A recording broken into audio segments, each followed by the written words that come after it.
Et à New York, alors que le coronavirus retient la plupart des voyageurs à la maison, seulement 20% des chambres d'hôtel sont utilisées. Les mesures de précaution pourraient coûter à l'industrie jusqu'à 9 milliards de dollars par an. Malgré le coût, l'industrie hôtelière de l'État est déterminée à renforcer les mesures de sécurité dans l'espoir d'une reprise plus rapide.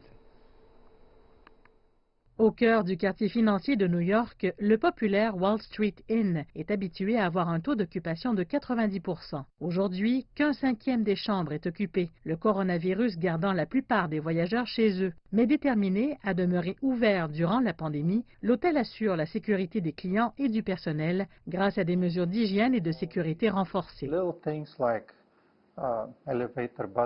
Nous faisons attention à toutes les petites choses que nous aseptisons, comme les boutons d'ascenseur, les télécommandes, les interrupteurs des lumières, et nous attendons l'arrivée d'un pistolet à aérosol spécial qui va désinfecter l'air et toutes les surfaces des chambres.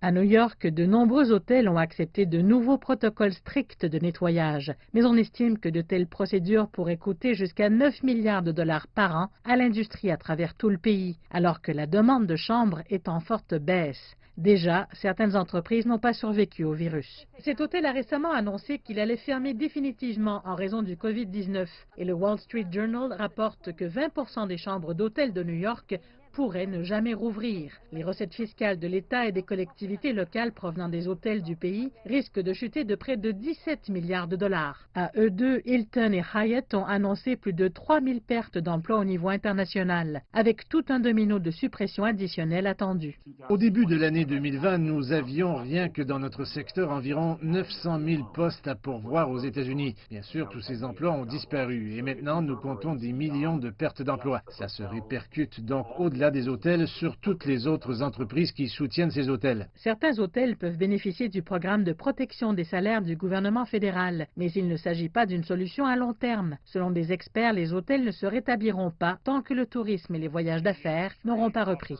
Je crois que nous verrons l'industrie proposer des prix promotionnels et divers incitatifs pour essayer d'amorcer le courant, si vous voyez. Je crois que certaines personnes qui ont différé leur voyage feront immédiatement le saut. Donc à court terme, nous nous attendons à ce que les loisirs reprennent en premier, puis les voyages d'affaires et que les voyages de groupe mettront un peu plus de temps. En attendant, le Wall Street Inn affirme que les mesures de précaution ne l'empêcheront pas d'accueillir chaleureusement ses clients. Vous ne pouvez peut-être pas voir notre sourire parce qu'il est derrière un masque, mais cela ne change rien.